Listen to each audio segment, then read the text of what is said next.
එහෙම තමයි ඉතින්. රාජමන්දිරේ වැඩ කටයුතු කියන්නේ ඒව සෙල්ලම් වැඩ නෙමෙයිනේ ඉතින්.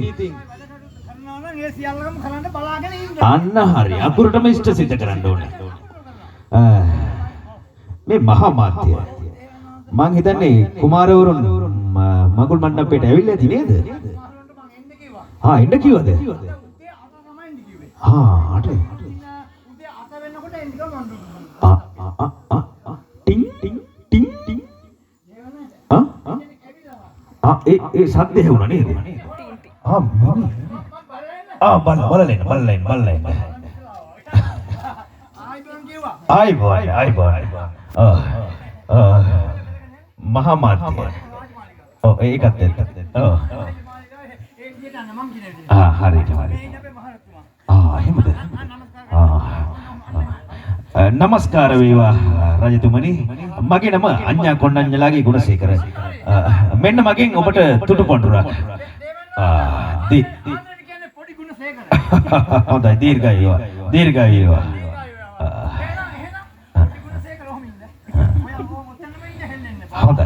හොඳයි.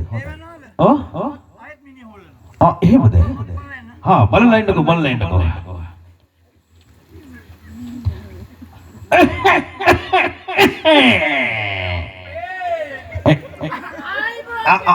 Ay buwan deh.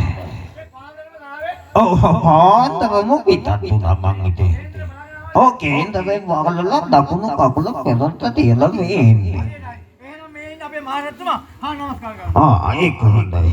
एक होता ना नमस्कार वेवा महादत्तमुनि मम तम्मा सत्त वित्त पलंग पतिदन तुत्ति गहमुला तेपद बाना आदतिलागे don duan nohot lemun teno when mage tutu banduda මහාමාත්‍ය මොක්කුද මේ කෙලින් ඉන්න පණ නැහැ මැරිලා වැටෙයිද දන්නේ මොකද්ද මහාමාත්‍ය මේ අනබෙරේ ඕකටද ලැව්වේ ඔඩේ අපේ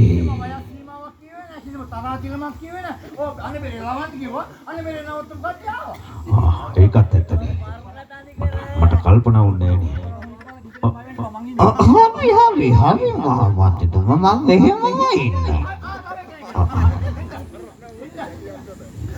Aibuan,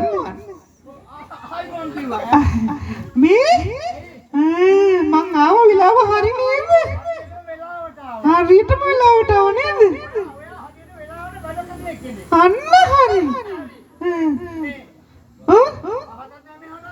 Anna hari? එහෙමයි නමස්කාර වේවා මහරජතුමනි මම තමා හටත් නෑ මෙහෙටත් නෑ මෙන්න මගෙන් තුටු පොඬුර පොට පැත්තකට වෙලා මහාමාත්‍යතුමා මගේ නම් කේන්තිය දැන් මට තේරෙන්නේ නෑ මොකද්ද මේ වෙන්නේ කියලා අපේ කුමාරිය මහතා සුදුසු කෙනෙක් තෝරගනි කියන්න බෑනේ කාටකම දෙන්නේ ඒකත් ඇත්ත හොඳයි බලමුකෝ නේ ඔයාගේ හැරමිටිය ලස්සන නේද? නේ මගේ හැරමිටිය ඒක මිස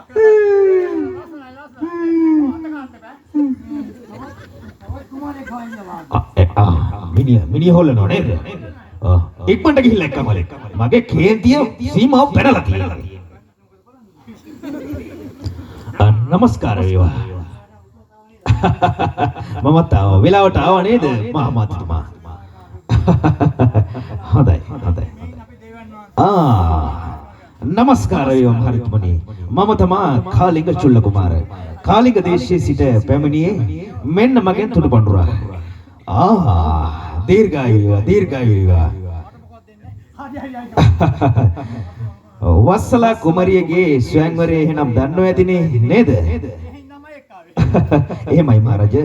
මහාමාත්‍යගේ අනබෙරෙන් අසා දැනගත්තා. ඒකත් අමතකුණානේ.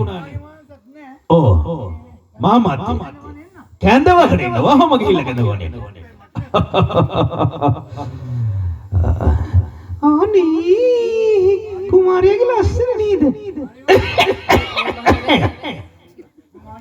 කියන්නකෝ මහේමද? අපි බලමු නේද ගිහිල්ලා. කෙනෙක් බලන්න හොඳයි. නමස්කාර වේවා පියාණෙනි. වස්සලා කේමා ඔබලා පැමිණියේද? මා කුමාරවරුන්ට යමක් පැවසීමටයි සූදානම් වූයේ. ඒත් දැන් ඒට වෙලාව නොවේ. අපි ස්වයංවරයේ කටයුතු සිද්ධ කරමු. හොඳයි වස්සලා, මා මේ කියන දේ හොඳින් මතක තියාගන්න. එහෙමයි පියාණෙනි. පවසන්න පියාණෙනි. වස්සලා, ඔබ මේ අඩිය තියන්න සූදානම් වෙන්නේ ඔබේ ජීවන මගේ වැදගත්ම සම්දිස්ථානයකට. ඒ නිසා යමක් කිරීමට පෙර දෙවරක් සිතා බලන්න. අනික ඔබේ තීරණය හරි තීරණයක් විය යුතුයි. හොඳයි. මේ අතරින් ඔබට සුදුසු කෙනා ඔබම තෝරගන්නකො දුව. ඔබම තෝරගන්නකො.